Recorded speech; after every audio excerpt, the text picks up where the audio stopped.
जय माता रानी दोस्तों। माता रानी आपकी झोली खुशियों से भरी रखे। माता रानी की मांग खोइचा किस दिन भरे। सही नियम क्या है, खोइचा में क्या क्या रखे। खोइचा में ऐसी क्या दो चीज़ें होनी चाहिए। घर पर खोइचा कैसे भरे, मंदिर में खोइचा कैसे भरे, सारे नियम बताऊंगी। अगर कोई पीरियड में है तो खोइचा कैसे भरे।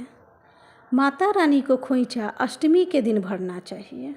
अगर अष्टमी को नहीं भर पाएँ तो नवमी को भर ले। अगर आप पीरियड में हैं तो घर में कोई लेडी है तो उससे खोइचा भरवा ले। और अगर आप अकेले पति के साथ बाहर रह रही हैं तो खोइचा की सारी चीज़ें प्लेट या चुन्नी में पति से रखवा ले और माता के पास चढ़वा दें। माता को सिंदूर ना लगवाएं और खोइचा की तरह ना दें। और मंदिर में भी एक चुनरी में सभी चीज़ें रखकर पति से भेज दें।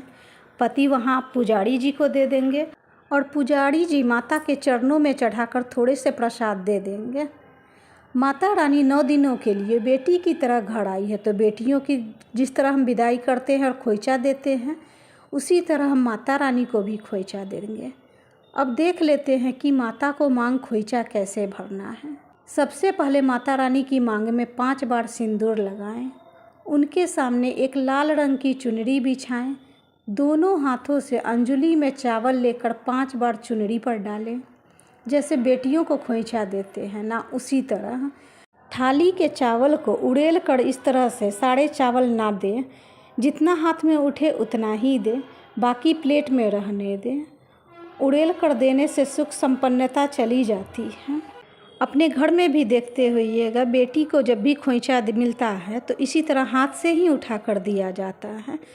तो माता रानी भी अभी बेटी का ही स्वरूप है। ये 2 चीज़ें हल्दी की गांठ और दुर्वा खोइचा में ज़रूर रखें। दुर्वा रखेंगे, माता रानी को लौंग इलायची पसंद है, लौंग इलायची डालेंगे, हल्दी डालेंगे, बताशे डालेंगे। खोइचा में कुछ रुपये भी रखना चाहिए। आपको जितनी श्रद्धा हो उतने खोइचा में रुपये रखें। 11, 51, 101 जो भी हो रखें। श्रृंगार के सामान चढ़ाएंगे, पान और सुपारी भी चढ़ाएंगे।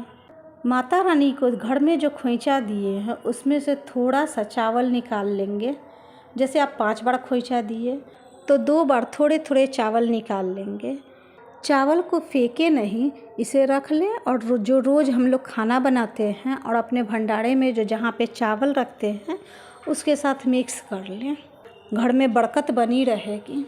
खोइचा में से चावल इसलिए निकालते हैं कि सब कुछ पूरा देने से लक्ष्मी चली जाती है और दूसरा माता रानी फिर से वापस आए, इसलिए। नवमी के रोज़ हवन के बाद ही खोइचा उतारें। खोइचा उसी समय ना उतारें। चलिए अब जान लेते हैं कि मंदिर में खोइचा कैसे भरनी चाहिए। मंदिर में खोइचा भरने के लिए लंबे से एक चुनरी लें। चुनरी में 7 जगह सिंदूर लगाएं, क्योंकि यहाँ मूर्त को तो हम नहीं लगा सकते हैं सिंदूर। मंदिर में मूर्ति तो छूने मिलता नहीं है। 7 जगह सिंदूर यहीं माता रानी के नाम पे लगाएंगे और 7 पर चावल रखेंगे। चावल भी हम उसी तरह अंजलि में भर के ही रखेंगे। सभी पे हल्दी डालें। आपके पास अगर हल्दी खड़ी ना हो तो आप पाउडर भी थोड़ा डाल दें, मगर डालें ज़रूर हल्दी।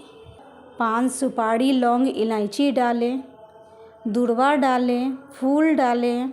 7 जगह पर सब कुछ डालेंगे। फिर बताशे डालेंगे। मीठा में आप ड्राई फ्रूट सब भी डाल सकते हैं। कुछ लोग मिठाइयाँ भी चढ़ाते हैं, लड्डू चढ़ाते हैं।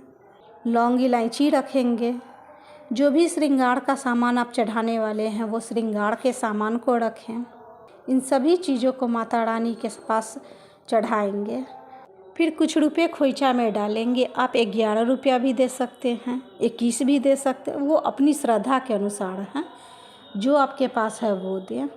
इसी तरह माता रानी का खोइचा भरेंगे। यहाँ तो हम और कुछ कर नहीं सकते हैं तो ये पंडित जी को दे दीजिए। यहाँ के पुजारी है वो अंदर रख देते हैं माता के चरण में और उनमें से थोड़ा सा प्रसाद वो आपको खोइचा में दे देंगे। घर के खोइचे के सामान को अगर ननद है तो ननद को दे दें। मैं अपने घर में चढ़ाए हुए खोइचा के चावल और मंदिर से मिले खोइचा के चावल को मिलाकर खीर बना लेती हूँ और श्रृंगार का सामान खुद ही यूज कर लेती हूँ।